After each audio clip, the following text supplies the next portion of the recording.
Play fake on first down. Lagway launching downfield, has a man. Touchdown! Blitz coming off the edge. Dart under pressure. Down he goes. I'm ready to go play. Let's play our best football. What's going on, guys? It's Logan, it's EJ, baby, and we're here back with the SwampCast, man. How we feeling, EJ? Woo! Yo, Oh, yeah. How's everybody doing? We were just talking about how August still feels like summer, but man, we're getting to football next weekend? Yeah, Are you dude. kidding me? Yeah, 6 days from Let's now, do week this. 0. Oh my God, dude! It's Iowa State and Kansas State and Dublin, I think, which is wild. That is wild. Like, what? That should be Notre Dame, but Yeah, you you know, would think. That's 2 years in a row, because what last year was Florida State and Georgia Tech, so Notre Dame's not even poor Notre Dame, dude. They want to go hang out with their leprechauns, man. But yeah, man, we're here. We're finally here, dude. Like you said, it's coming up. We have let me get off of this screen. There we go. We have a really fun episode planned for you guys, man. We're gonna do and we're the national champions. You guys remember that last episode, baby? That was a nice one. And we're so we're gonna dive into unit previews. We're gonna give a quick little conference champion thing as well. We have our playoff brackets that we're gonna go through and talk about a little bit, and actually go through kind of like a schedule preview as well. We're gonna make our actual picks next week with W's and L's, leading up to the Long Island University game. When we play the Sharks. But right now we're just going to kind of dive through the games and kind of give like a subtle dive into each individual game before we actually pick them. So, EJ, let's go ahead and let's talk about the Gators, man. Okay, the 2025 Florida Gators. I feel like Billy Napier and Scott Strickland have been building up to this. I feel like this is the year that Billy Napier and Scott Strickland circled.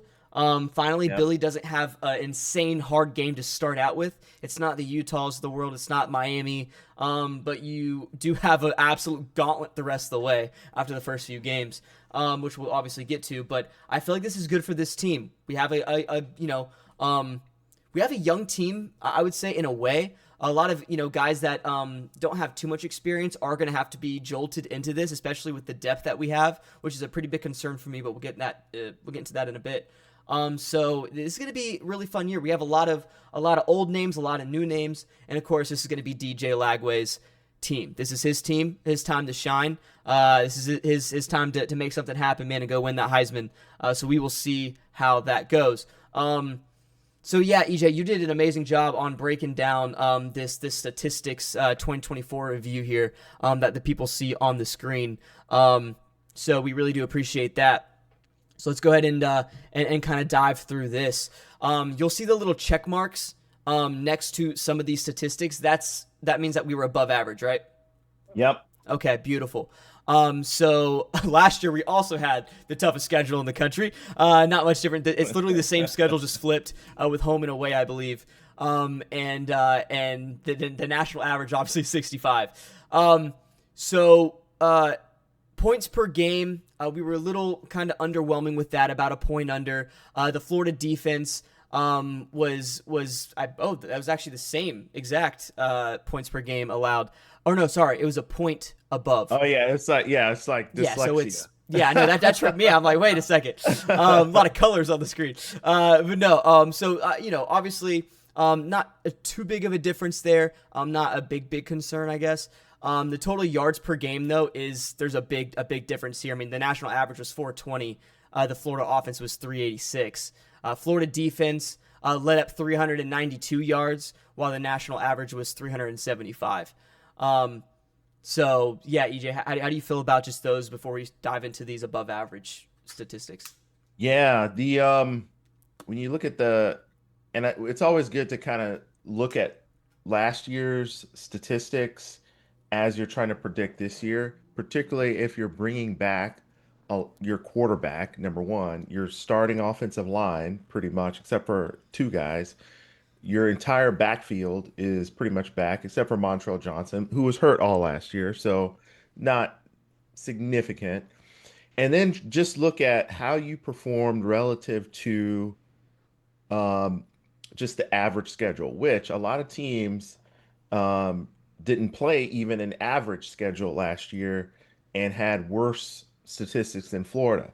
So basically, what you're going to see when you're looking at our stats, it's the tougher your schedule is, the more likely, the more true, I should say, your numbers are. Meaning, no matter who you play, you're still going to score 28 points. You're still going to gain 386 yards.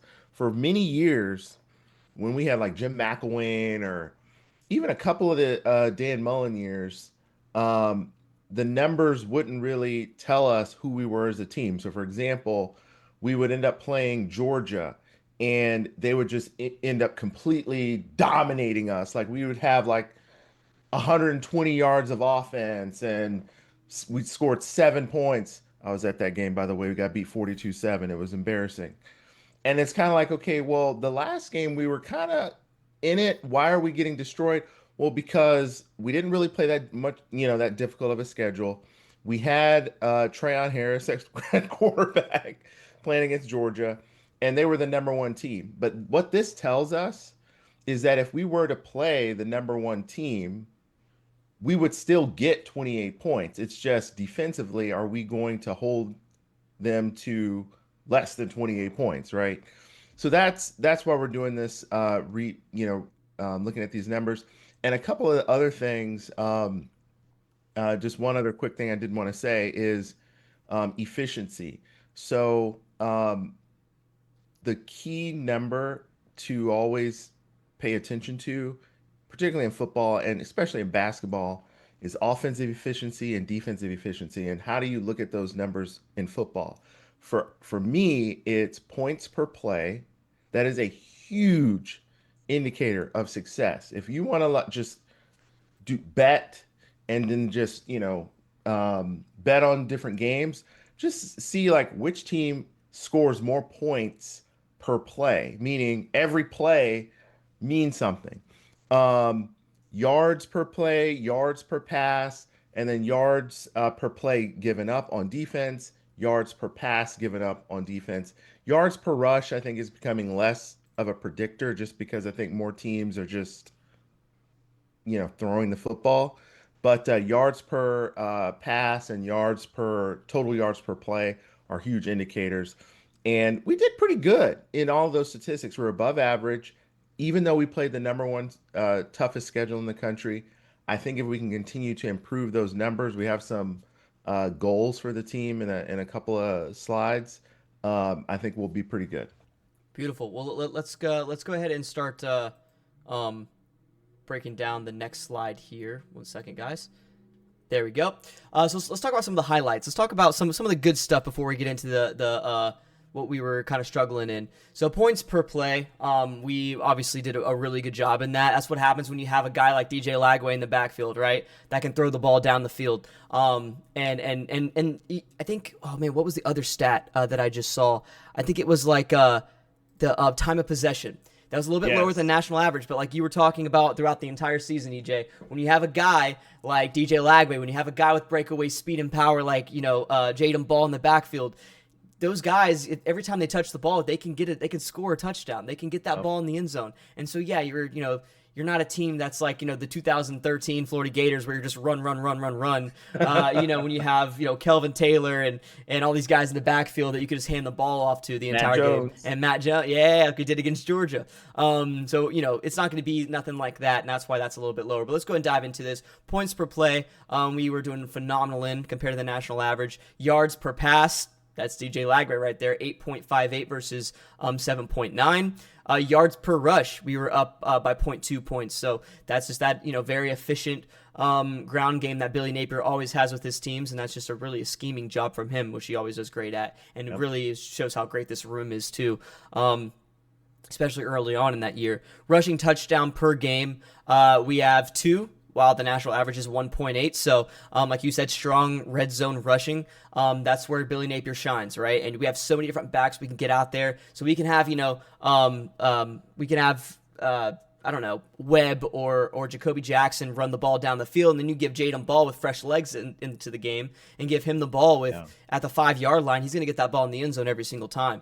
And so that's what's really going to jump out this year and did jump out last year. Field goal percentage, 86%. Compared to the national average of 76%. Like you said, excellent kicking in caps, because it's true. That's a 10% increase, man. That's Trey Smack, man. He's been very, very good for us, and always is pretty reliable.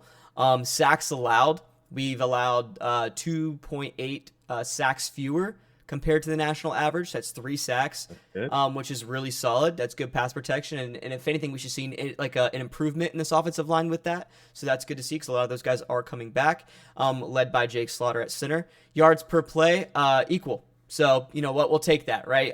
Any less we would start maybe having a little bit of concern. Any more is always great, and I think that you're just going to see an increase in that with the other guys that we do have coming back on the offensive side of the ball, so that's a good sign. Defensive categories where Florida beats the national average, you have the sacks generated. That's 14 more sacks than the national average. Phenomenal job by these guys. That's what happens when you had that front, dude. Looking back on that defensive line that we had last year, dirty. This year, a lot of newer guys, not great depth. We'll get into that. I'm a little bit worried, but you do have Sapp coming back. You have George Gums coming out from the side. TJ Searcy, or not TJ Searcy. Who's the guy that's hurt right now? Oh my God. Caleb Banks. Not Caleb Banks. I think he is hurt though. Is he? Well, that's not good. Oh yeah, no, because I sent you that. I was like, yeah, that's the thing I sent you, and I was not happy. There's a guy that's hurt. It's not TJ Searcy, because I thought TJ Searcy left. Anyways, there's someone I'm missing, and that's on me. But we'll see what happens there with the sacks generated. Passing yards allowed, 277 compared to 235. That's 8 yards fewer per game. So that's solid defense by the secondary there. And I think that also is complemented by that rush attack that we did have, or that pass attack that we did have off the edge with some of those guys. Completion percentage allowed, 58% compared to 62%. So solid pass coverage, which we love to see. Yards per pass allowed, 7 compared to 7.2. So, solid pass defense there. Once again, showing up. Rushing touchdowns allowed, 1.3 to 1.4. Pretty much a national average there. An opponent field goal percentage, 70% compared to 74%. So like I said, good pressure on kickers, and probably has to do with something to do with the swamp being so loud and also a pretty wild environment. So that's good to see there. So like you said, Florida performed better than the national average in 13 different categories, so despite facing the number 1 toughest schedule in college football. EJ, anything to say to that before we get into the top priorities of improvement? I think you hit it right on the head. I think just a couple of notes on some of these. Sacks allowed, maybe a good efficiency would be sacks per 100 pass plays. That would probably be a good indicator of how efficient you are at actually not allowing sacks or sacking the quarterback. Now, for us, we got 39 sacks last year. There are these crazy statistics under Billy Napier where we had more sacks in one Grantham season than the first 2.5 years of Billy Napier combined. It was something ridiculous where it was we had 49 sacks in 2019 under Grantham, and then 48 total under Napier in his first 2.5 years, which was insane. No pressure. You will not win in the SEC if you can't generate pressure. No. And I think 24 of these 39 came in the last 6 games or something crazy like that, which was just, where did this come from? They changed the pressures, the way that they pressure the ball. They changed that scheme. They also changed the rotation, so they got a lot of fresh bodies, a lot of new guys going in and rushing the quarterback. We don't have Jack Pyburn anymore. He was actually one of the more efficient players on sacking the quarterback per time he's actually out there. But George Gums is really, really good. We're going to talk a little bit about him. And I think the big takeaways here are just we just have to continue to improve the margins on some of these on these areas where we're already pretty good. So, yards per rush, let's continue to run the ball in the red zone. That is going to be another key for us. I didn't put that in the presentation, but if you can run the ball effectively, when we get into the red zone, that's how you score because you're able to just overpower teams and run it into the end zone. When you have a quarterback that can also throw the ball accurately, teams can't devote everything to the into the box. So it's going to make it really easy for you to run. Um, Trayon Webb is a little hurt, but Jacoby Jackson and Jaden Baugh, I think, are probably the two best running back combos in the SEC. Yeah, yeah, for sure. I'm in agreement. Also, too, the defensive player I was thinking about earlier was L.J. McCray. I think he's battling an injury at the moment as well. So that's a good edge guy to have. A very talented recruit, Got it. and a guy that hopefully if he can come back and make an impact because we're going to need it. So yeah, you said it great. Let's go ahead and dive into the offense here of the top priorities for the 2025 improvement. Passing game and consistency and volume, like you said, this is critical. We had 225 versus the 255 national average in passing yards. That's negative 30 passing yards per game. That's massive. That's a serious issue. Like you said, the biggest root cause is DJ Lagway. I mean, he was injured the entire year, even when he was playing. And like you said, the wide receiver room was all right, but after that first guy, who's going to step up, right? And there wasn't too much consistency there. But I think a lot of that had to do with DJ Lagway. And so, if DJ can stay healthy this year, I think we have enough guys that can step up in that wide receiver room, which we'll obviously get to in a bit, and should make some kind of impact. So that's going to be something to watch. Like you said, 2025 focus, health. It's funny. I feel like that's across the entire team because of the depth issues we do have this season for too deep. I mean, DJ Lagway, obviously, that's kind of a given. But like you said, Trey Wilson, Dallas Wilson as well. Keep the running backs healthy with Webb dealing with the injuries. I think he had like ACL or something serious. If you have Jaden Ball and Jacoby Jackson, after those guys, who's going to step up as that third running back? And so you need these two guys to stay healthy as well, which is going to be major. The offensive line needs to stay healthy as well, which we'll get to in a bit. And so health is literally the statement of this season, and that's going to be a really tough thing to deal with playing Texas, with playing Texas A&M, with playing Georgia.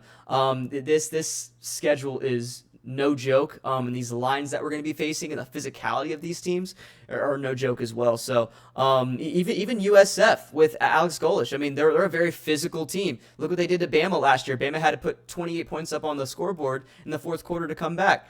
And so, it's not going to be an easy year, man. So our boys need to lock in there. The target, 260 plus passing yards per game and a 65% completion percentage. I really like that, EJ, especially if DJ Lagway is going to be throwing the ball down the field like we expect him to be doing. If he can have a 65% completion percentage on the year, I'm happy with that. That means that he's, that's over 6 out of 10 passes that he's hitting. And he's probably 4 of those passes are going to be, 20-yard bombs down the field. And so that's what you love to see by him. And so, yeah, I really like that 260 passing yards per game and 65% completion percentage. I think is something that we're going to have to circle. And I would love to take that and come back to that after every game, EJ. Let's definitely keep that and come back for it for everyone watching as well. Third down conversions, major. We had 39% compared to the 42% national average. That's 3% less. It doesn't seem like a lot, but when you're playing these games, that is a big difference. There's a lot of teams between that. So that's a problem. The impact limits sustained drives, time of possession, and wear and tear on defenses. 2025 focus, better route concepts. Been asking for that for 4 years. Utilize Jake Slaughter's elite protection. And so your target is a 45% completion percentage rate, which I would love. If we have a 65% completion percentage with a 45% conversion rate, this is gonna be a scary offense, dude. Those are great stats to have, and I think that means the Gators are going to be in the playoff with those alone. Total offensive production issue 386.9 compared to 420. So that's 33 less yards, or 34 technically, if you want to round up per game. from the offensive production, which, like we said earlier, has to really do with that passing game of last year. But when you have, DJ Lagway hurt and the Texas game and stuff like that, and the Georgia game, like, the second half of that game, that's going to happen. And so hopefully we fix that with a healthy team this year. Points per game is slightly below average, 28 versus 29, or technically 29 versus 30. But that once again, that point is pretty massive, especially in some of these games with how close the SEC is going to be. Those are really important. More explosive plays, better play action this year. Which I agree. I think play action is going to be massive, especially with that run game that we're going to have, EJ. I think it's going to be massive with those two guys. And if we can bring up those safeties, bring up those corners, man, and let them be a little bit more aggressive because of the run game, DJ can hit him up top, especially with some of the speed that we have on the outside, like Mizell, like Dallas Wilson, like even a Servant, I think, whatever his name is, from UCLA. Yeah. I'm going to butcher his name the rest of the season. But he's also a nice guy that you can have deep. So we have a solid, and Trey Wilson, of course. And so, we have speed on the outside, man. I think the play action could be really solid, so I really like that. And yeah, target is 425 yards total per game, and 32 points per game. If we can get plus 30 points per game, EJ, I think we're in a great place. And a plus 30 points per game, I think our defense can do enough to kind of keep them under 30, and I think that could be a really good year for us. So those are the top priorities for offense. EJ, if you want to expand on any of that. Yeah. This is great. I mean, really quickly, there is a correlation statistically between completion percentage and third down conversion. The fact that we were converted 39% third downs last year, and DJ Lagway I think was like 59% completion percentage, was incredible. If he can improve that completion percentage, like to just 2 out of every 3, and remember, Graham Mertz had like a 73% completion percentage. Now, a lot of his passes, yards per pass, was very low because there was a lot of dump offs, a lot of slants, a lot of, throws, to the line of scrimmage. Well, let DJ Lagway do a couple of those. I think the get him comfortable, because he's lacked the number of practice reps in the offseason leading up into the first game to really get him to a point to where I'm like, okay, yeah, I'll really bet money that he's going to have a 2 out of 3 completion percentage at like 66%. But if he can get to 65% completion percentage and he's playing pretty much the whole game, every game, this team's going to be very difficult to defend. They were already very difficult to defend last year at a 59% completion percentage with only I think it was like a 4.5 yards per rush. So that combination, I think, really, if that improves, we're going to be extremely difficult to beat. Lagway getting a little bit more reps. And then the wide receivers, Badger had some games where he was out.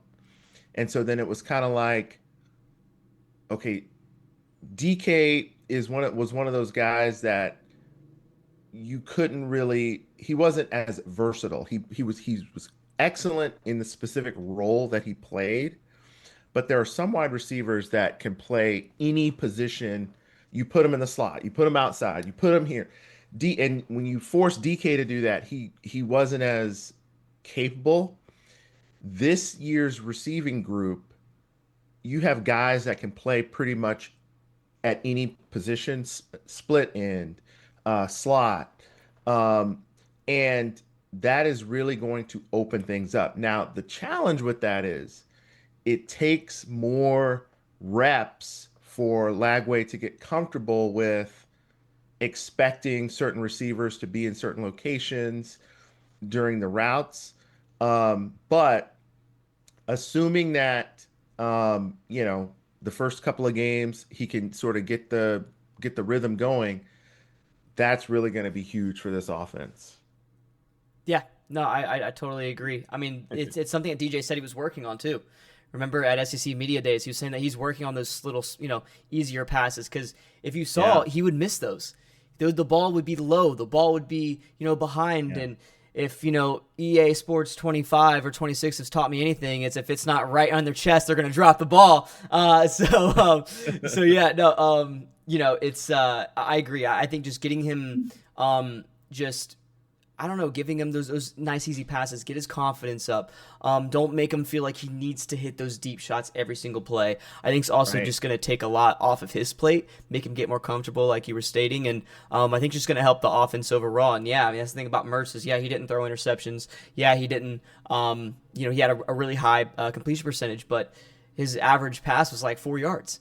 They weren't valuable passes per pass. Yeah. No. And so I think, if we can sacrifice a little bit of that completion percentage, which, like you said, 65% compared to 70 for some of those deep shots, and I think that's a valuable trade that I'm willing to do. But I hope now when we see Trey Wilson back, was something that we saw with Trey Wilson his freshman year. We saw him do a lot of quick passes, a lot of screens, a lot of slants, whatever it may be, a lot of bubble routes, bubble screens, and so maybe I'm assuming that's where DJ's probably going to find a little bit of that, quick game is within Trey Wilson. And that's why I think that you saying Trey Wilson needs to stay healthy is massive, because I feel like that he's going to be such a big part of that. And so you can let these more big body, deep threats get down the field while Trey Wilson's, keeping the wide receivers on edge down, or not wide receivers, sorry, the linebackers on edge underneath. So, I really like that.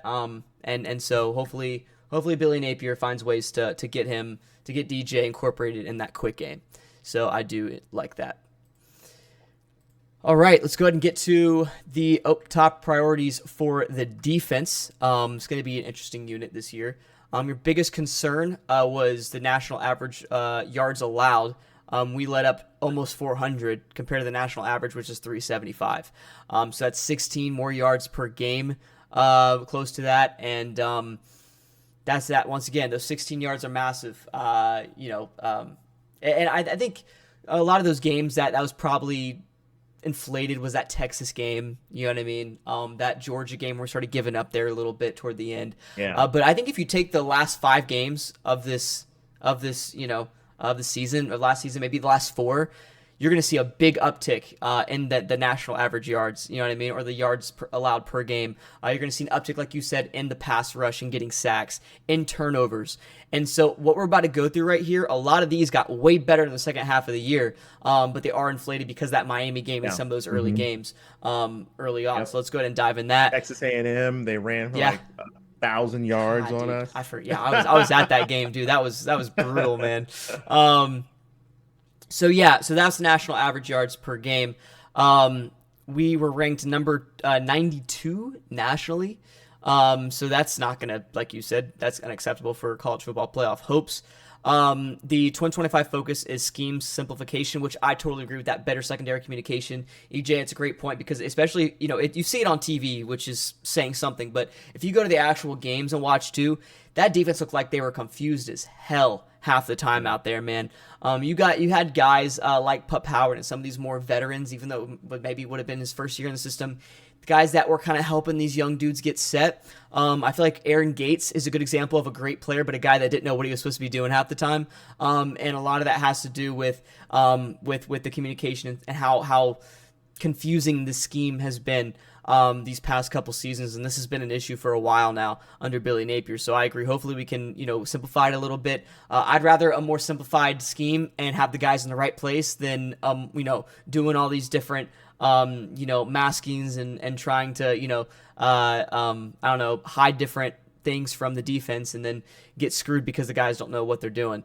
The simulated pressures and everything. So I definitely want to see them just take a more simplified approach. So I agree with that. Your target is 360 yards per game or less, which is going to be top 40 nationally. I agree. If we can get top 40, I think even top 30. If we can get top 30 nationally, I'll be happy. Top 40, I do agree, is a big, big step forward, especially with, I guess when you look at the teams that will be playing, I actually agree with the 40 more. I think, looking now that I think about it with LSU and all these teams early on. We play pretty much all the Texas. top 10 offenses You're in right. the nation. Yeah, that's true. Playing, That's so. true. Yeah, 40 makes more sense. That makes a little sense, EJ. So yeah, I agree. If we could do 360 yards per game or less, that would be massive. Looking at the front loaded gauntlet that we have for this season. So yeah, I do like that a lot. Creating turnovers, we had 14 versus 15.8 nationally. That's almost 2 less than the national average. But like you were saying, EJ, like 7 of those or something insane did come from just those last couple games with LSU and Ole Miss and Florida State. So I think that hopefully that can bleed into this next year, and I think that number will look a little bit better. That also goes in with the elite pass rush that we talked about earlier with the 39 sacks.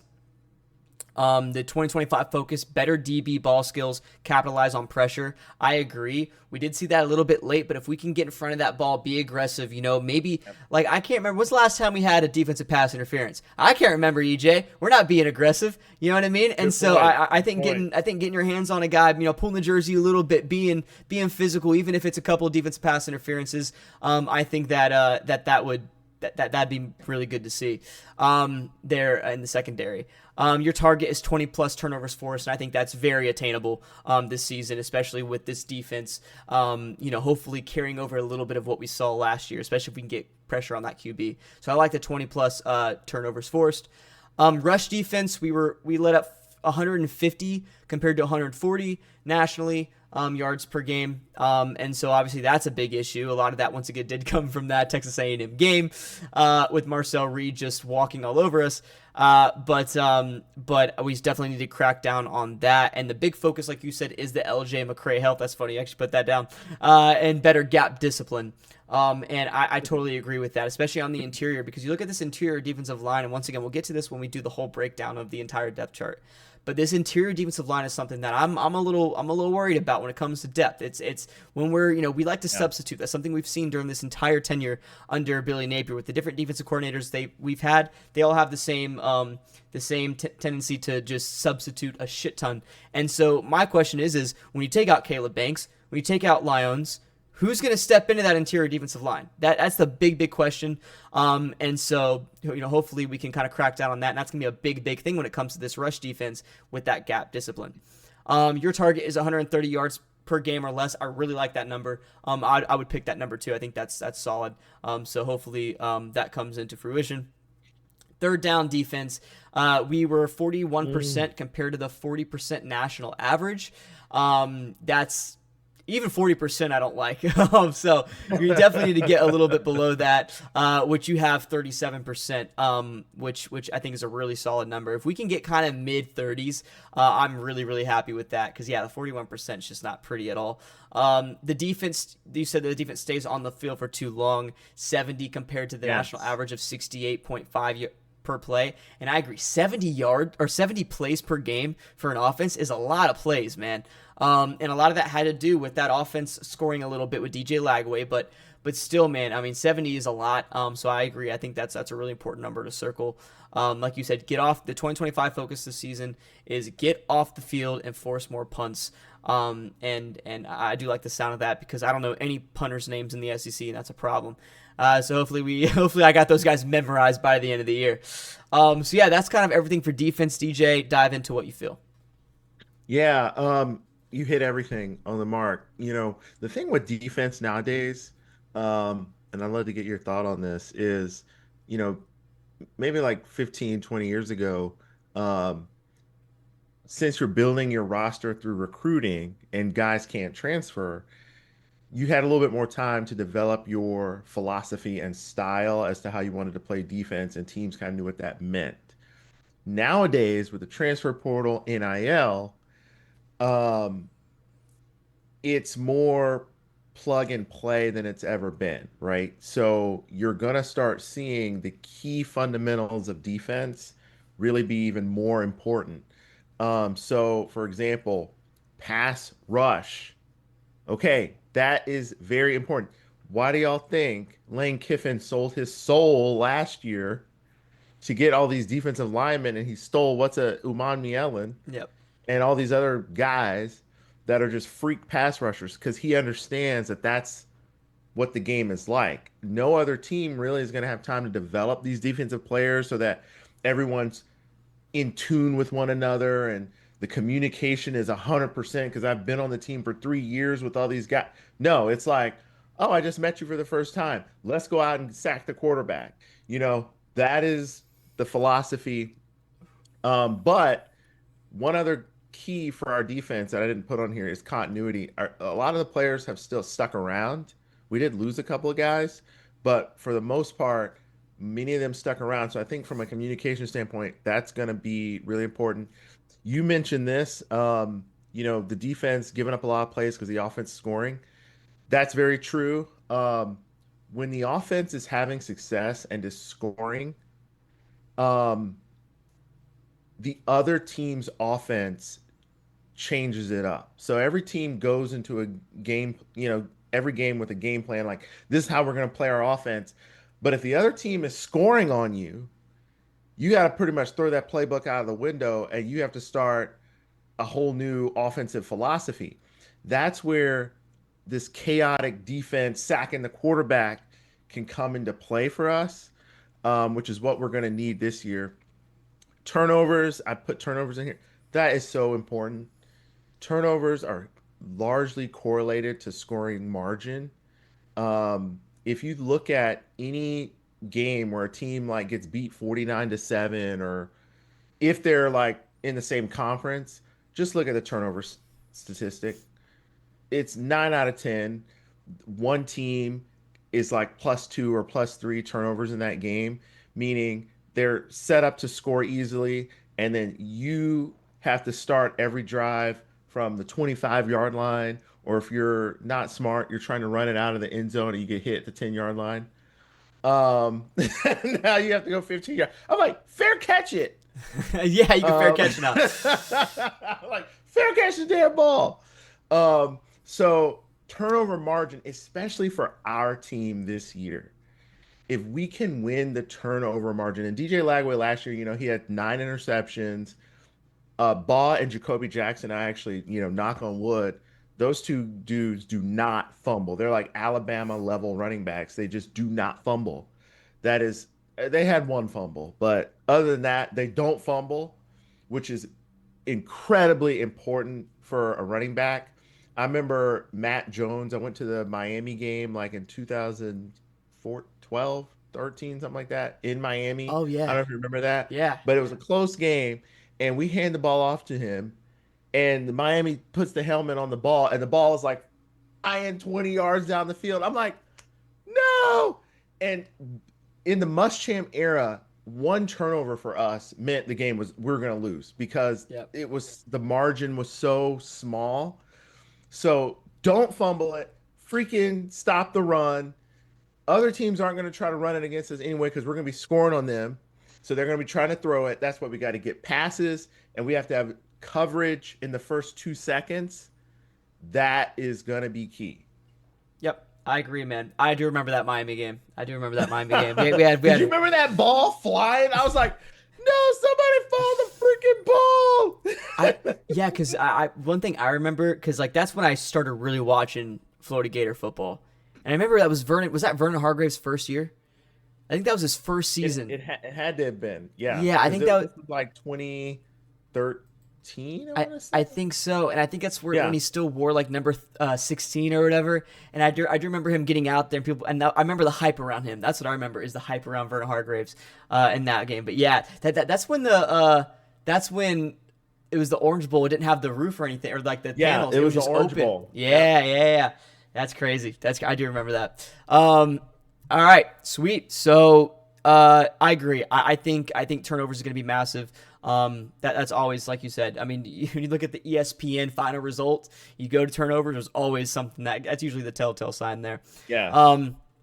So we're just gonna wrap this up before we start getting into roster work. The realistic goals for both sides, offensive goals, go from 28.8 to 32 plus points per game. That'd be top 25 nationally.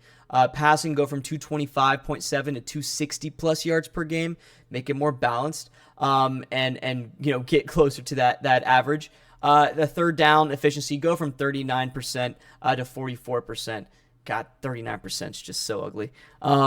and then get to that 44%. Right. I think that's great. 45, whatever, anywhere up there is great. Defensive goals go from 392 per game down to 360. That'd be top 40, like you were talking about. If you can reach that in the first half of this schedule, man, that means that we're probably 4-1, 5-1. Doing well, that would be insane if we're at that level, which would be great. Points allowed is 24.3. We want to get that down to 21 points per game. That'd be top 30 nationally. And once again, compared to like with some of these teams here, man, that'd be amazing. And turnovers go from 14 to 18 plus. Get to that 20 mark too. That ball hawk mentality, baby.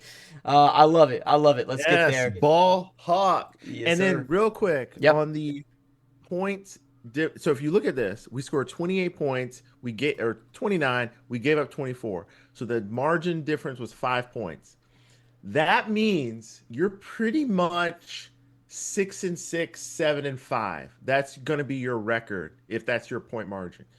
If you're getting to that 32 to 21, that plus 10 point margin a game, that's how you can guarantee 8-4, 9-3 type record. So the point margin is huge. The points per play, third down conversion, you got to be more efficient. And these freaking turnovers. If DJ Lagway if he can throw I'll say 6 interceptions. If he can throw 6 interceptions or fewer, I'm telling you. Now, it's either going to do it because he's like injured and not playing. But if he's playing the whole time and he throws 6 interceptions, I'm telling you, playoff, here we come. If he could throw only 6, being how aggressive he is down the field passing the ball, dude, we're definitely in the playoff. I'm thinking it's gonna be around 8. That'd be my guess. Okay, you're gonna say 8. Okay, 8. All right. Okay. Which I think still bold good prediction. I still think that's solid. Compared to, like I said, when you look at his scheme and how he likes to throw the ball down the field. But I don't know, if he incorporates more of those quick passes, maybe Trey Wilson, like we were talking about earlier, I could see 6. I could see 6 or 8 around that field around there. So we'll see. But I do like that. Beautiful. All right, let's go ahead and get to we got the keys, the key success factors. We're going to run through these real quick for y'all. Maintain elite performance in pass rush, deep passing efficiency, field goal accuracy, and rushing efficiency, which is 4.5 yards per carry. If we can keep all those up and work on some of those things like we talked about earlier, even if we don't hit all those things we talked about earlier, but maybe increase the offense points per game, work on the third down conversion rate as well, and maybe drop some of those other ones, I think I'd be pretty happy with that. And if you keep these up, that would be amazing. Critical improvement areas: DJ Lagway consistency, the completion percentage, and health management, depth and communication, secondary for you, EJ, and third down execution on both sides of the ball, and turnover creation from elite pass rush. So all the things that we kind of just talked about just kind of merged into one there. And so, yeah, man, it's... If we can, like I said, we don't have to hit on all these things, but if we can hit 75, 80% of those, I think the Gators are in for a very, very good football season. And I'm talking definitely 9-3, 10-2 going into the college football playoff, which I think will be massive. So beautiful. All right, let's go ahead and go to roster talk, baby. Yes, sir. It's time, EJ. It's time. EJ, I'll let you take over. Some of this. You want to talk about that? Let's talk about offense first. Let's work on units, one unit at a time. Before we start diving into individual positions, I just want to talk about some of the returning talent that we have before we kind of get into that. So from my research, we have the 31st offensive returning production in the country. We have officially 6 returning starters, but we have a lot more of, guys that got production. Those 6 returning starters are DJ Lagway, Hayden Hansen at tight end, Austin Barber, Kanaje Harris, Jake Slaughter, Damian George, our whole offensive line, except for that right tackle spot. And then a lot of guys that are coming back that got a crap ton of snaps is Aiden Mizell, Trey Wilson, Jaden Ball, Jacoby Jackson, Khalil Jackson, Tony Livingston, and Bryce Lovett. So those are all guys that, like I said, pretty much started last year. They played a lot in every single game. And so those are some of the returning guys. So let's go ahead and dive into each position individually. EJ, start with that quarterback room, and let's get it going. Yeah, so just so that everyone can like orient themselves, we put together they're in order of the perceived depth chart of what we think the depth chart is. So right now we do actually have 6 quarterbacks on the roster, if you can believe it or not. And so what we have is their height, weight, class, where they're from, what their star rating was, composite from 247. Just a fun stat for each, if they were playing in 2024. And then another dynamic stat that I think they should exploit. So we actually, to me, when you look at our quarterbacks, we have DJ Lagway, Harrison Bailey. Harrison Bailey actually came from Tennessee, so he's a decent backup quarterback. I really like Tramel Jones, even though he's 5th right now, and they're going to try to redshirt him. I honestly think that he is probably easily the 3rd best quarterback on the roster, and I'd actually like to see him get a couple of plays if we're able to, be up by a lot of points on LIU. Yep. But when you look at DJ Lagway being number 1, just really quickly, I really think that his health is going to be more and more and more of a concern if he's held out or he's not playing, right? He, last week, they said he was in a walking boot, and he had I saw like the Heisman odds went from like plus 2,000 to like plus 3,000, which like indicates like people are betting on other people more than him now to win the Heisman because of these talks. They're saying it's, precautionary, but I still think that he's critical to any program in the country as any one player can be. And he's completely redirected the narrative of Billy Napier's career trajectory. Like it was DJ Lagway that started Billy Napier's turnaround story, right? Mm-hmm. So if he can continue his development as a quarterback and continue to get the experience that he needs, that's why I love these first 2 games. You're gonna pretty much have a scrimmage against LIU. USF, I still think is probably as good as like the bottom 3 or 4 SEC teams. So if you're as good as like an SEC team, you're a legitimate opponent. And you saw last year when USF, like you were saying, played Alabama, it was just Alabama's depth in the 4th quarter. USF was just worn out in the 4th quarter, and Alabama just, scored, 4 straight touchdowns to beat them. But that was a legitimately competitive game all the way to the 4th quarter. So that'll be a really good game. I really like DJ Lagway's poise.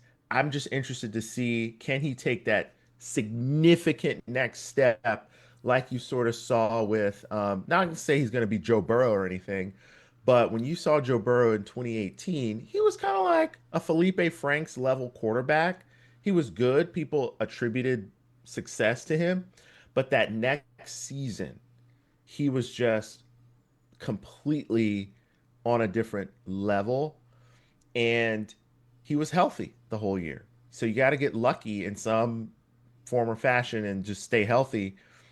And you're able to stay healthy as a quarterback when you can run the football and your receivers get open. That's how you stay healthy. Yeah. So that's pretty much what we're going to need to do.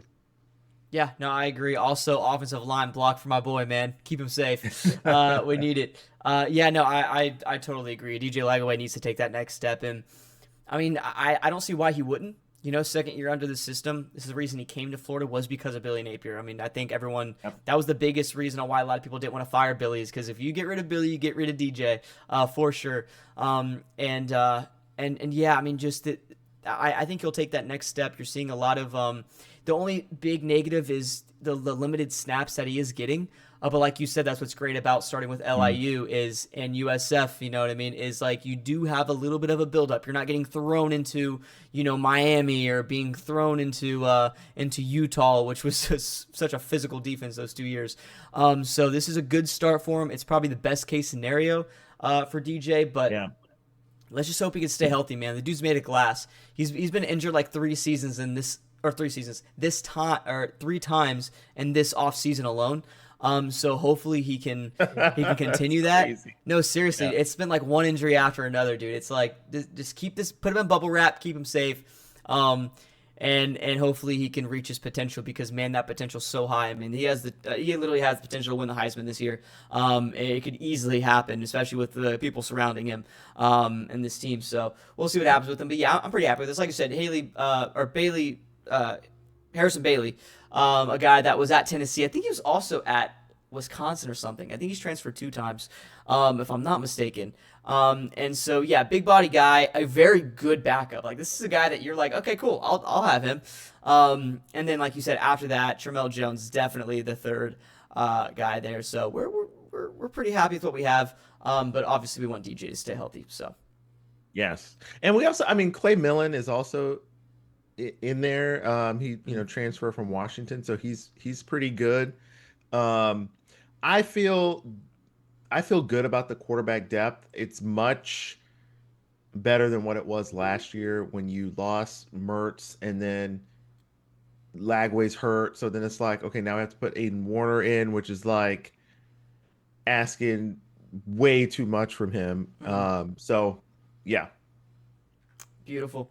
All right, let's go ahead and go to the running back room for this season, man. One of, I think, everyone's favorites. So, of course, EJ, you go ahead. You dive into it. Yeah, so we have, 9 running backs on the roster.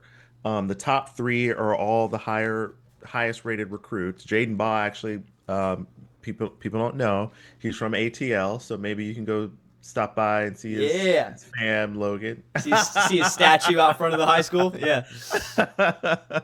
Yeah, they need to build him a statue. He is incredible. God, he's 231? Jesus. 6'1", 231. Apparently in the offseason he's gotten stronger, so he's able to like squat 500 pounds or whatever, he's craziness he's doing. But Jaden Baugh, when you see him run, it's a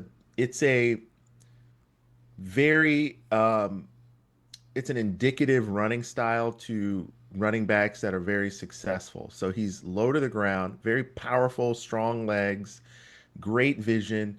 And when he gets the ball, notice he's not immediately just running straight ahead into a pile of people. He's got incredible wits and vision. So he's like trying to find what's the flow of the offensive line relative to where the defense is thinking I'm going to run, and then let me cut back into lanes. And so he's got great vision. He's not like the fastest person in the world, but he doesn't have to be if you're hitting the hole and just powering through. He's got this just great, reminds me a little bit of Le'Veon a little bit, if y'all remember him from the Steelers. Just great running style. Jacoby Jackson, I'd probably say Jacoby Jackson is probably the best of the 2 just total running back. But if you talk about halfback and just all around, I'd probably say Jaden Baugh is definitely number 1. Mm-hmm. But Jackson's going to get a lot of carries this year. He's also got great vision, great power. I just think Jaden Ball's got a bigger upside just because he's younger. And Jacoby Jackson is from Pensacola. They both had over 500 yards rushing last year. Trayon Webb is supposed to be our third guy, but he's got another injury again, so we'll see. They're saying he should be back for SEC play. So we'll see what happens with him. And then when you look beyond those 3 guys, we've got just a bunch of freshmen. So Katie Daniels is a guy that's getting a lot. People are saying that this guy is really great. And Byron Lewis from Miramar is another guy from American Heritage who I used to live down the street from American Heritage. they're saying that he's going to be the next Jaden Ball level player. So I'm interested to see in that first game against LIU, okay, Jaden Ball, run him over in the first quarter, then put in some of these younger guys just so that we can get a glimpse of how good they are so we can get something to be excited about. Then obviously we have like Marco Rubio's, is that his son? Yeah. Anthony Rubio. That's Marco Rubio's kid. Yeah. So his kid's playing football for us. So hopefully he'll get in the game. Just be, hey, give him the ball. Give Rubio a ball. Maybe we'll get like a tax credit or something.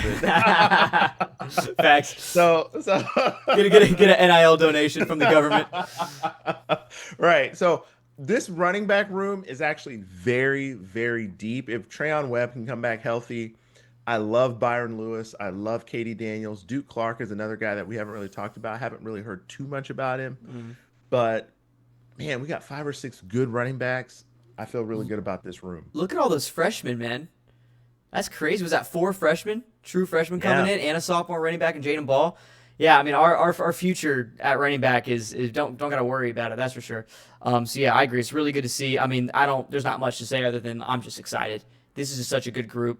Even if one of those guys does go down, God forbid, Webb coming back, Byron Lewis, Katie Daniels, which I think I've heard Katie Daniels is insanely fast. Like, dude is just like a punt returner, I think, in the future. So I've heard he's just so quick and elusive. I think they're going to try to use him in some kind of way. So, yeah, he's from Mississippi, West Point. Good for him, man. I love it. So, yeah, great running back room there. Let's go ahead and dive into the wide receivers.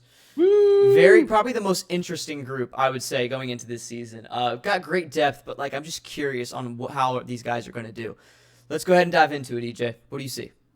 So we've got 10 wide receivers, and obviously the biggest situation is replacing Elijah Badger and Shamir DK, who were just very unsung, great. Both are in the NFL, so that gives you an idea of, how good these guys were. The bottom line, though, is this is our best, at least in my opinion, most exciting wide receiver group since 2020. And 2020, remember, you had oh crap, I'm just like blanking on his name, but the Kansas City Chiefs guy. What are you talking about? Sorry, I was looking at the next thing. He's like quick. It'll come to me. But yeah, Tyreek Hill. Well, he played for the Chiefs. Dang, he's like one of my favorite players. I'm like blanking on his name. Oh, he's from Florida? Sorry, Yeah, I missed the entire thing. He was our wide receiver in 2020. He returned punts. He was kind of like Kadarius Toney? Kadarius Toney. There you go. Why the heck did I forget the guy's name? It's been so long since we had a good receiver. That's why. So Toney, you had Grimes. You also had obviously your All-American tight end. But at the end of the day, this receiving core this year has a great balance of returning experience, transfer infusion talent, and up-and-coming freshman wide receivers. So Eugene Wilson and Jermichael Sturdivant, I think, are going to end up being the top 2 receivers. Sturdivant is big, tall, fast at the same time. Yeah. But also has great route running ability and hands. And he's going to be similar to what you saw with a Ricky Pearsall and Elijah Badger, like put into one person. So he's really good. I also really love Aiden Mizell. Mizell and Eugene Wilson are very similar receivers. They're both extremely fast, extremely quick. If there's no defensive back that's going to stay on either of these two guys. The question, though, is because they're smaller and they're not as, they can't really absorb contact, how are we going to get them the ball in certain situations so that they can create for themselves? And then lastly, Dallas Wilson. I'm telling you, this guy this is our Jeremiah Smith from Ohio State. Like, this guy is incredible. I've never seen someone catching balls like they're the spring game. I think he set a record or something like that. Yeah. Most catches in the spring game. Yeah. This guy he's incredible. So you have Wilson, and then another guy that people aren't talking about, Nashawn Montgomery, is also a wide receiver that I really like. Vernell Brown, obviously Vernell Brown Jr. is also an electrifying freshman, but Nashawn Montgomery, Dallas Wilson, Vernon Brown, those three guys together, it's going to be like, well, who the hell are we supposed to guard? Zone. They're going to have to play zone because you can't stay on these guys.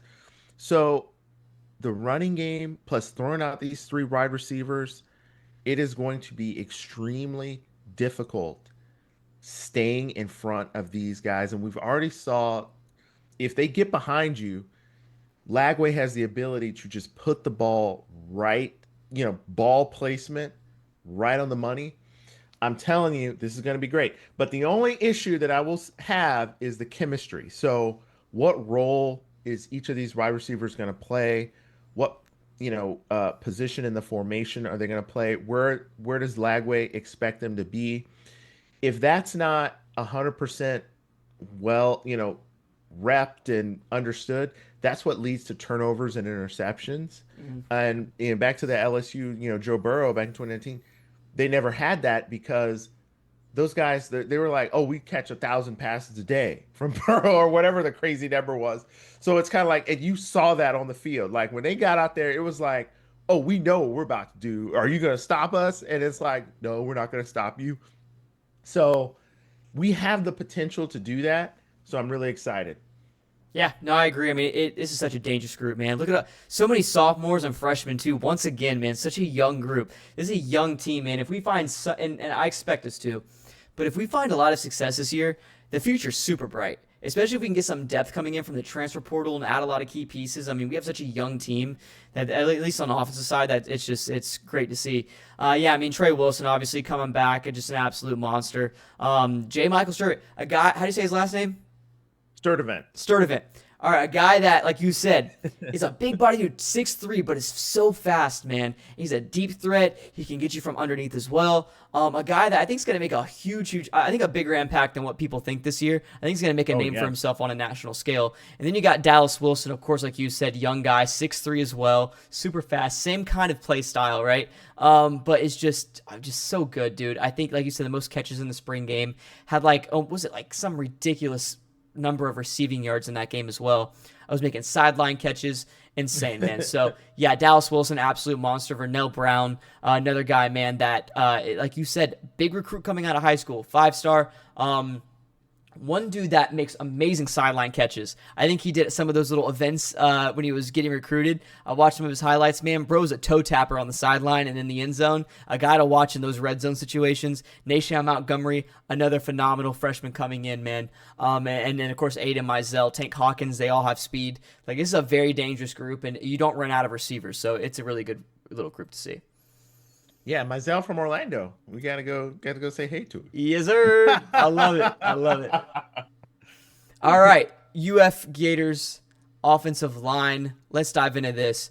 All right, I just want to talk about this a little bit, EJ. So obviously we got the returners in Jake Slaughter, Austin Barber, Damian George, and you have Cameron Waits coming back, and Kanaja Harris also. Yeah, he's down there. My biggest issue with this is who's going to step into that right tackle position for this group. We have a lot of starters coming back, and I think, in my opinion, Bryce Lovett, he's a little bit lower on the depth chart on this, but I think he's a guy that's going to emerge. I think he's gonna contribute very early on. We're trying to figure out this mix that we have at right tackle. I think he's going to be the guy. Bryce Lovett played 355 snaps last year with a PFF grade of 74, which is really solid for a right tackle, especially a young guy. And Bryce Lovett, who was a true freshman last year. So I really like Lovett in that right tackle position. How I would have it set up is I would have Austin Barber at tackle, Kanaijah Harris, Jake Slaughter, Damian George, and then right tackle I'd have Bryce Lovett. But you have a lot of really good guys too that you can bring in, like Cameron Waits, Caden Jones, which is obviously a big time recruit. I remember him coming in. So we have guys that can fill those spots. But once again, I don't like. Here's my thing. Everyone's super, super high on this offense, and someone else said it recently, and I'm glad I'm not the only one that thinks that. People are saying it's like going to be a top unit in the SEC. They didn't really show that last year, in my opinion. Like, you have top guys like Austin Barber and Jake Slaughter, but outside of those guys, it was just kind of not average, but like a little bit above average play from the O-line, which I thought was kind of interesting. So it's so weird to see every single like season preview I watch, Josh Pate, these guys from 1-on-3, they all talk about how the O-line is going to be insane. They're going to be the top unit in the SEC, and I'm like, I think they're going to be great. Or not, maybe not great. I think they're going to be solid, but are they going to really get to that great spot? Are they really going to get to that elite spot? And I think that's the biggest question I have for the Gators O-line going into the 2025 season.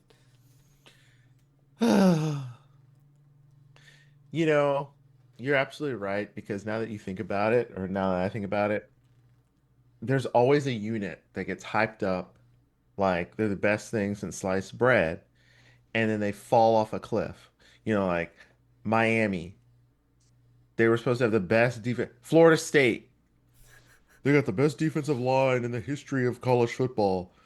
And they got pancaked every time they got on the field. So the reality is, I completely agree with you. We do have Austin Barber and Jake Slaughter. Jake Slaughter, I think, is like the only. Here's a fun stat I researched. He's the only Power 4 center, starting returning center on PFF with an 80 grade in both pass and run blocking. So that is huge. Like, the center is the one that like sets the tone. So I think a lot of people are putting a lot on him. And also Austin Barber being such a good left tackle. But at the end of the day, regardless of how we feel we're going to be, I am confident in saying our offensive line will at least be serviceable at worst.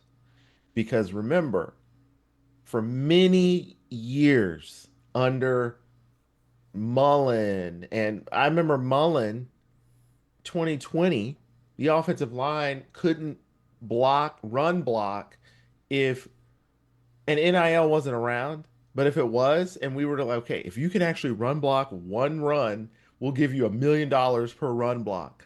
They would not do they were terrible. I'm telling you right now, we're at least better than that. And if the offensive line can just have some consistency in terms of creating time for Lagway, ensuring that he doesn't have to be a hero. That's going to take some Lagway as well, right? Like, he's going to have to make the right read and throw the right type of pass. We're going to have to call the right plays based on the defense that we're playing against. That's the other thing. If those things can happen, I think the offensive line can establish themselves. But the offensive line, we can't just depend on, okay, snap the ball. We have the best offensive line ever. No one's ever going to sack us. No, that's not going to happen. We have to do these other things too. But I feel confident in saying I feel good about the offensive line enough to say they will not be the reason why we are losing games. You know what I mean? So Austin Barber, get out there, freaking pancake somebody on the defensive end, because they're going to be coming after you. And I actually really like what you said about Bryce Lovett. I actually agree that he's got the size, and he was a solid contributor I put last year. So he's really, really good. I'm excited to see the offensive line. If the telltale sign for me will be the USF game. If we're playing that game and they are just dominating at the point of attack against USF, I will be very confident in saying we are now can go into the LSU game with a little. If USF is like getting underneath blocks and coming after Lagway like hair on fire, I don't know. Yeah. No, oh no, dude, it's gonna be a long, long season. But no, I don't think they're gonna fall apart like you were saying. Like you were saying that we kind of have that unit every once in a while that's like that. I don't think that's going to be the offensive line, mainly because, like you stated, you have the centerpiece, the anchor, which is Jake Slaughter, and you have Austin Barber out there. Right. And so I don't think we're going to fall apart, but I'm worried that it's not going to live up to those same expectations that people are kind of putting them as. And I think they're going to be good. I think they're going to be good. I think they can be. They'll probably maybe even be very good. But a top unit, a great unit, I don't know. It's just going to depend on who's being placed where and what happens there. And I agree. I think the USF is a great game to kind of base that off of before the absolute hell that we got to go through with that LSU pass rush and Texas A&M and Texas and all these big fronts that we got to deal with early on. Even Miami, they've done a really good job up front. You know what I mean? In the trenches. So yeah, man, we'll see, man. Hopefully these boys are ready to go. But I do agree with everything you said. I'm very excited to see how they play. Next one we have is the D-line. This is the other one I'm really excited. Actually, before we talk about them, let's talk about tight ends for a second. I just want to go through it real quick. Oh, yeah. I missed them. Sorry. Yeah, no, you're good. So Tony Livingston and Hayden Hansen are kind of the two names that we know that are coming back that we've seen play. One guy that Billy Napier said that's really emerged in this fall camp and in the spring has been redshirt freshman Amir Jackson. This guy is a dude that that he says just is really emerged. We don't know anything about him because Bro didn't play, but apparently he's really emerged and a guy to look for.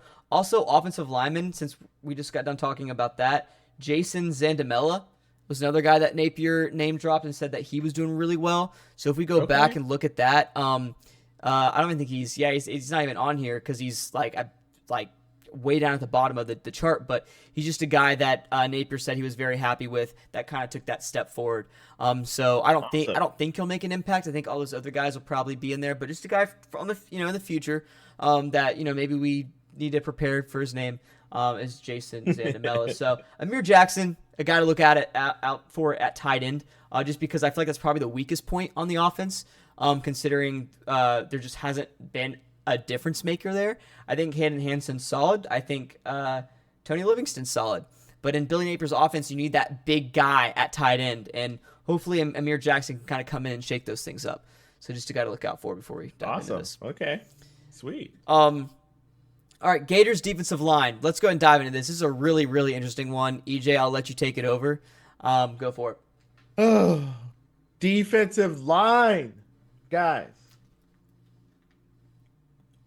Defensive line is, if you were to say, okay, what unit is absolutely the most important or the fastest ticket to actually just overall just being a better team,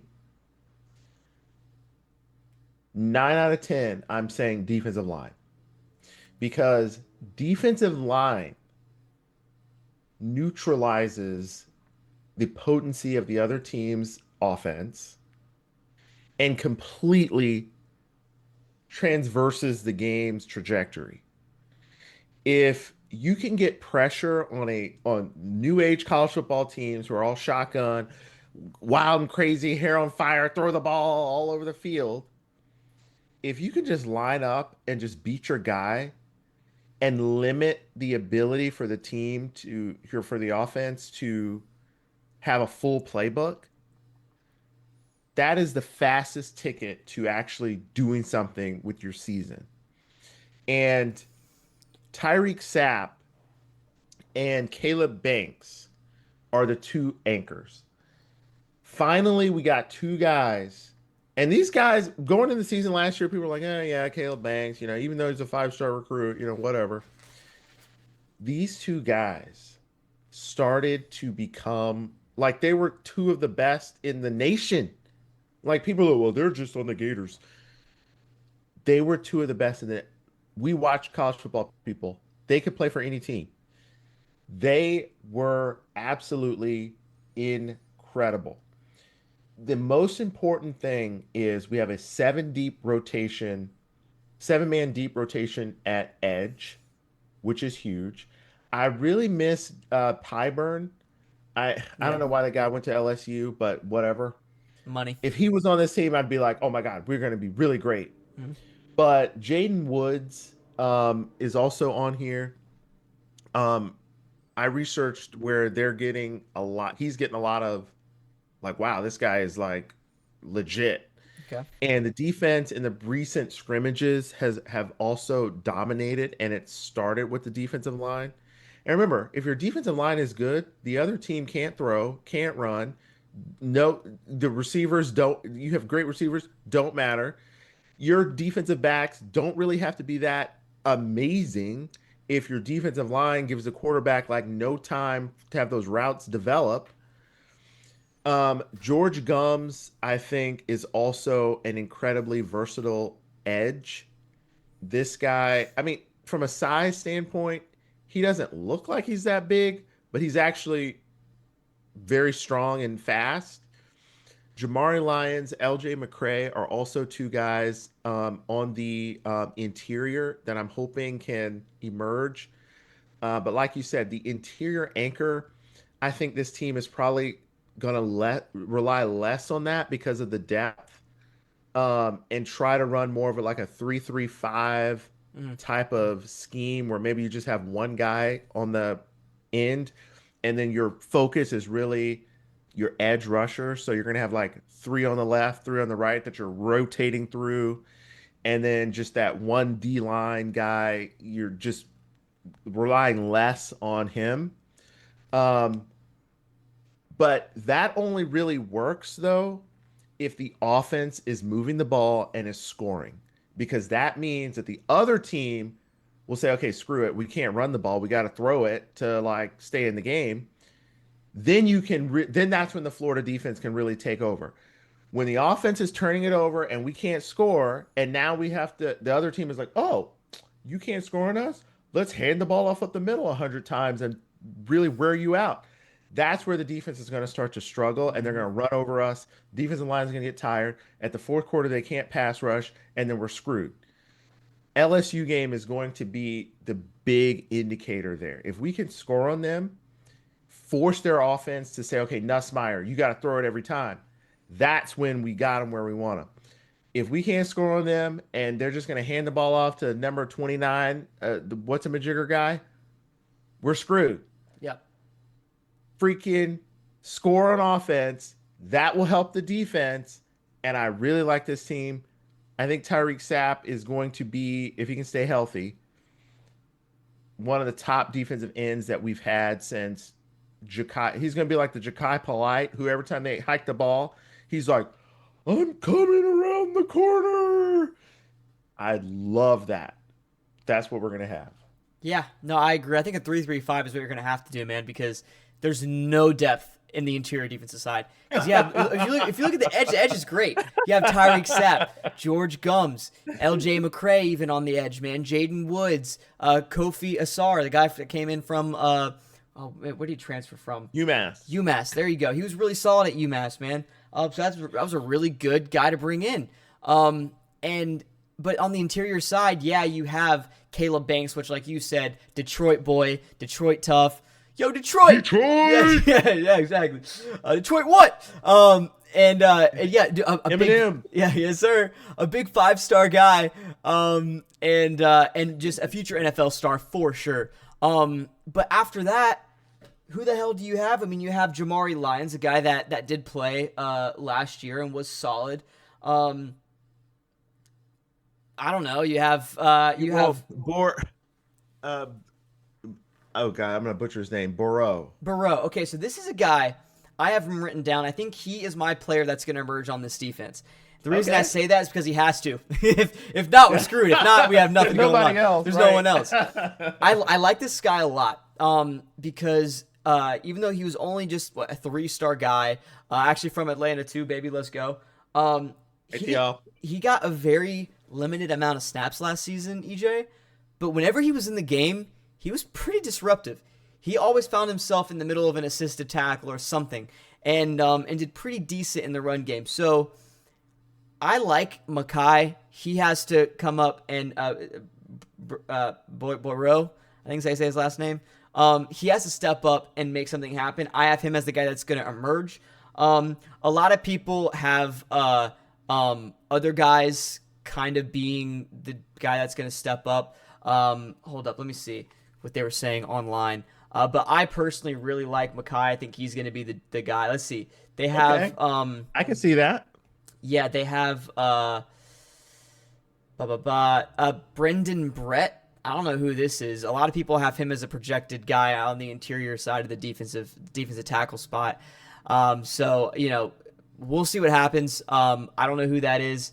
But I think Makai's going to have to show up. I think he will. I think he's going to be a big part of this. And I think he's going to surprise a lot of people on how good he is. So just keep an eye out for him there on the interior side. But yeah, I mean, on the edge, though, we're great, dude. We have some of the best pass rushers, I think, in the SEC with George Gums and with Tyreek Sapp. It's crazy that George Gums is 6'4" because he does play like a 5'11" defensive end.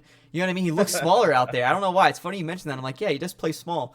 And then, yeah, Cameron James as well. And then, of course, Jaden Woods. So, yeah, I like this group. I just don't like the depth.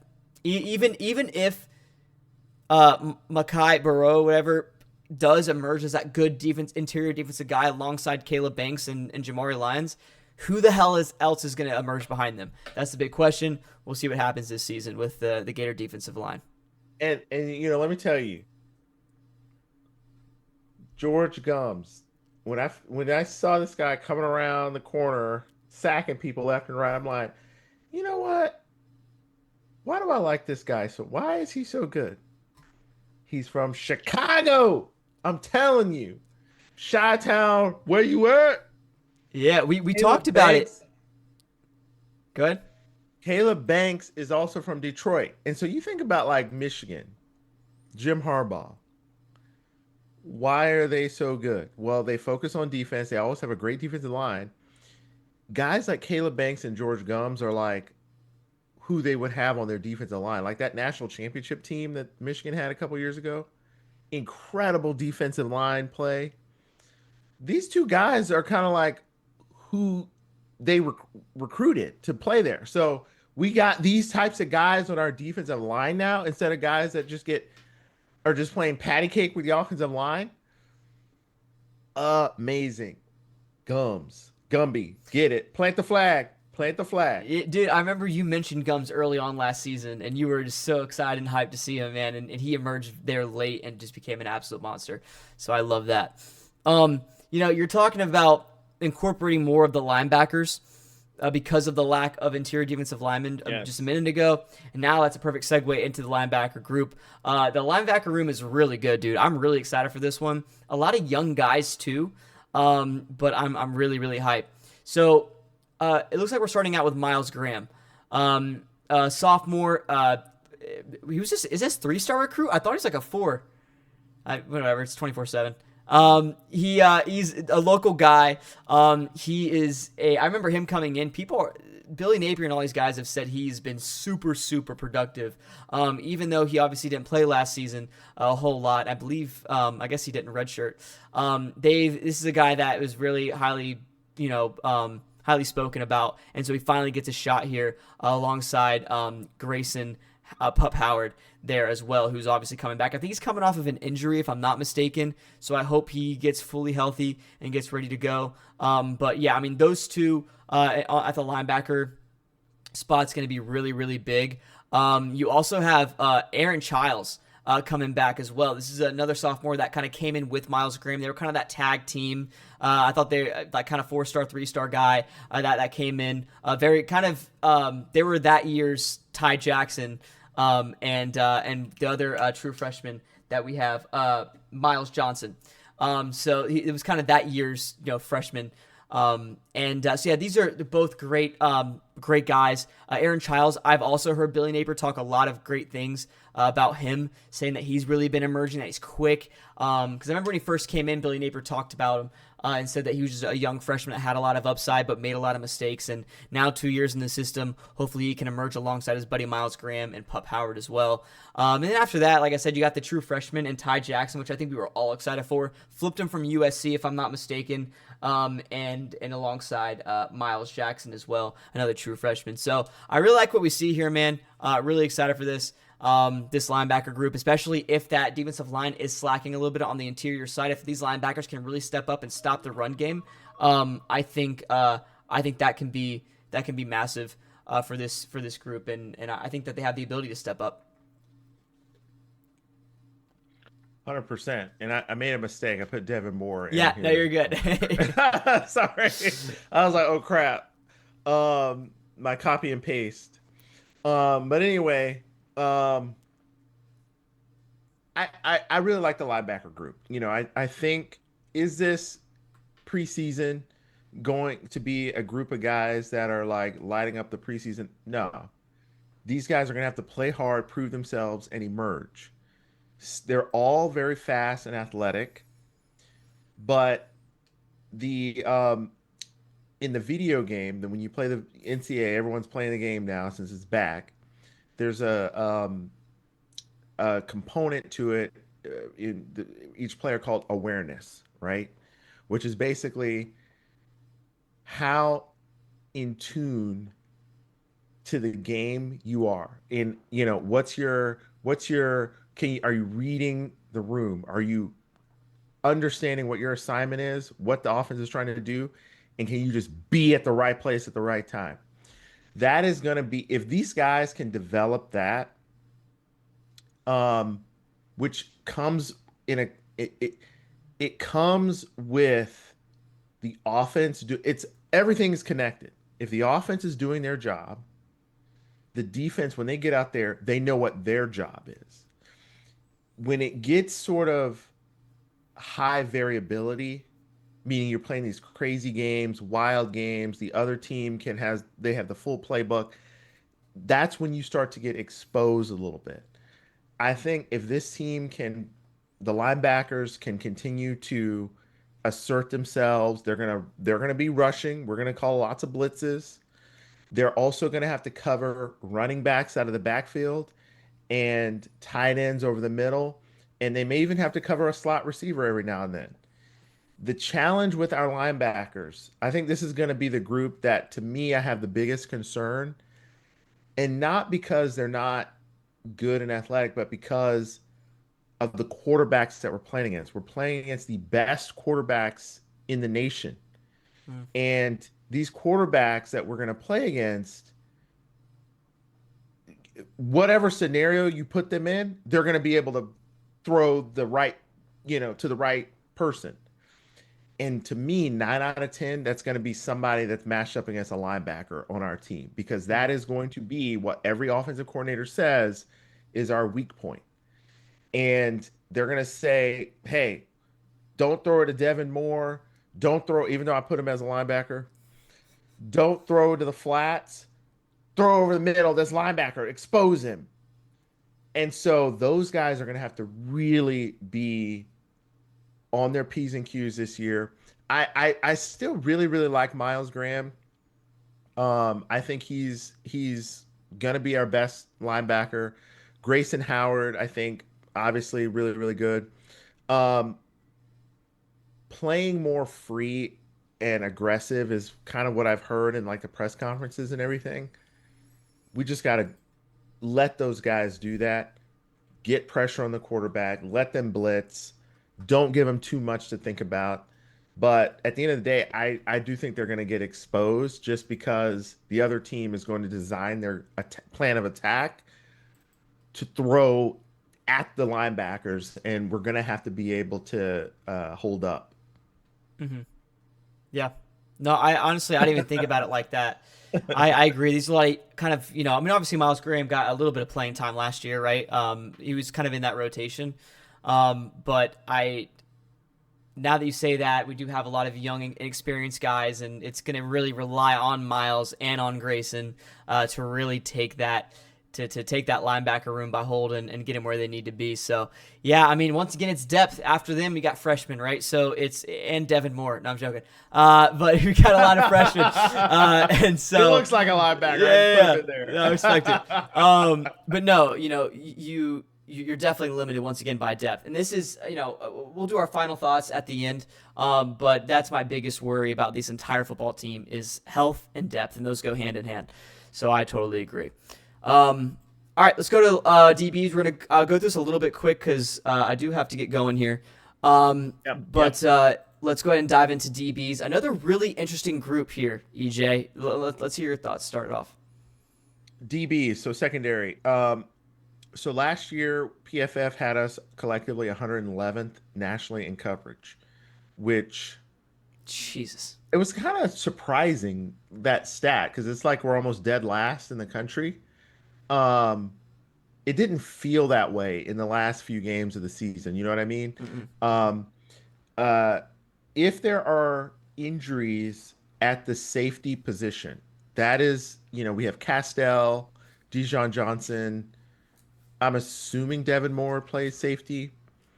That's where I think the issue is really going to affect us, because now you're going to have to be playing true freshmen. When you're playing these elite quarterbacks, when you're playing quarterbacks that are just like they are learning the game, they're Aiden Warner style, we have no clue what we're doing, that's fine. But when you're playing Archie Manning, Nussmeier, who's the guy at Georgia now? Not Stockburn. Stanky Legs. I just call him Stanky Legs.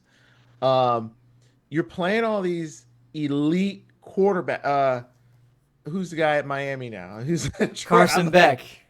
Carson Beck. I know that one. Carson Becks. You're playing the Texas A&M guy who was running all over us last year. Guys, the safety position is very important. So one injury away from true freshman at safety. The depth issues, I think this is where the depth comes into play, because last year we didn't really have that issue. We get somebody injured, we're throwing in Dijon Johnson, throwing in Aaron Gates. Aaron Gates did get hurt. I think him being back is going to be huge. I really love him. But really quickly, I really think Bryce Thornton and Kermani McLean are going to be excellent corners. Kermani McLean, obviously, if he continues to focus, get his heads in the game, want to learn and develop, he's going to be incredible. Denson and Gates, love those two guys. And then Castell and Moore. I actually think we have 7 really good guys in the secondary, but you really need like 11 to 12 guys in that secondary that you could really rely on for starter minutes.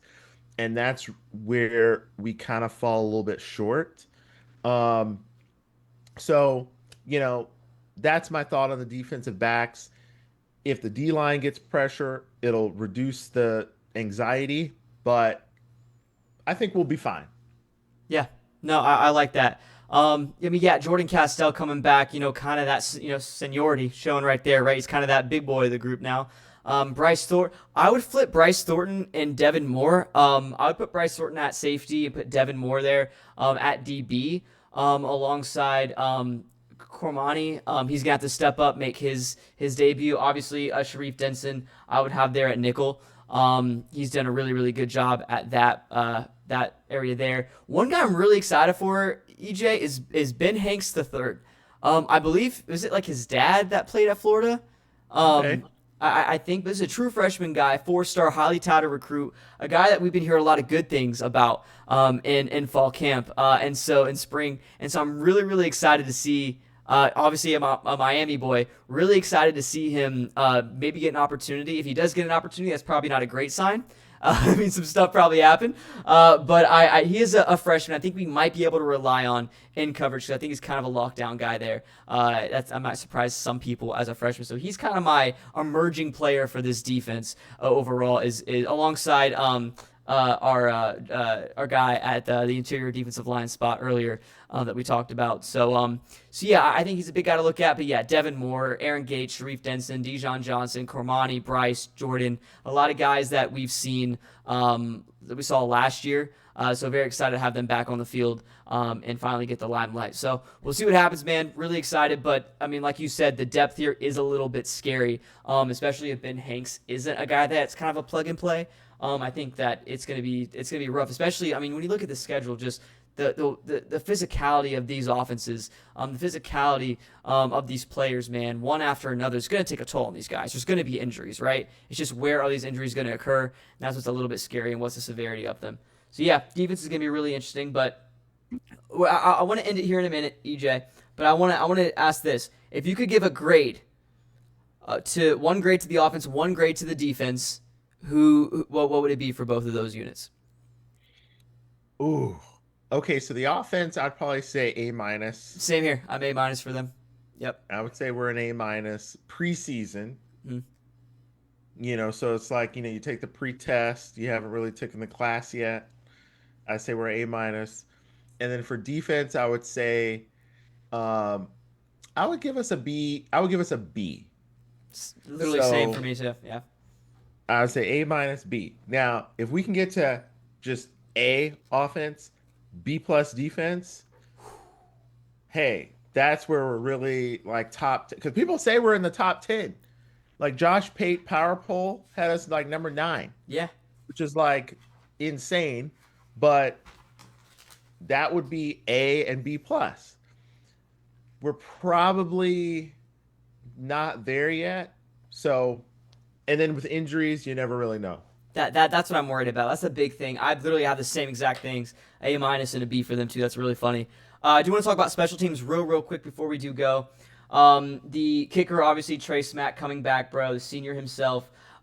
He had the best kickoff and field goal and extra points combined when it came to PFF in the country.